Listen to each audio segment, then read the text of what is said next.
The legendary French brand Bugatti became famous primarily due to its exclusive sports and luxury models. The golden era for the company from Alsace was the 20s to 30s of the 20th century, when models that have become classics appeared. The Bugatti 57 SC Atlantic was first introduced to the public at the Paris exhibition in 1935 as a prototype named Aerolithe.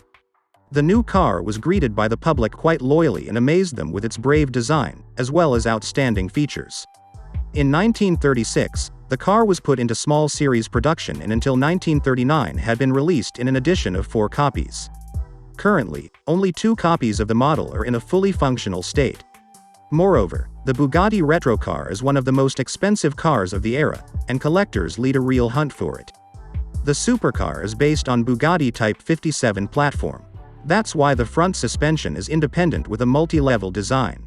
However, the car body consists of an aluminum alloy as well as magnesium, which makes it extremely light. Body components and parts are connected by rivets, as the complex alloy does not allow using welding because of its high flammability. To achieve effective speed figures, serious work was carried out on the aerodynamics of the body. That's why the latter received such streamlined forms. The Bugatti 57 SC Atlantic is represented by only one power modification: a compressor engine with a 3.2 liters displacement. Nominal power is equal to 210 horsepower. There is also a manual gearbox. It is worth noting that the Bugatti 57 SC Atlantic is one of the fastest cars of its time. This is also a determining factor in terms of collectors' interest in this model. The interior is a combination of sports motifs and unobtrusive luxury.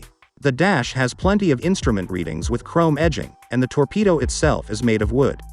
The 4-spoke steering wheel is also made of wood, which is not bad for the hands thanks to the comfortable grip. The driver's seat with the missing rollers of the lateral support has an unhurried movement, which is quite acceptable for that time. The profile of the seat is optimal. It allows one to travel a couple of 100 kilometers without fatigue.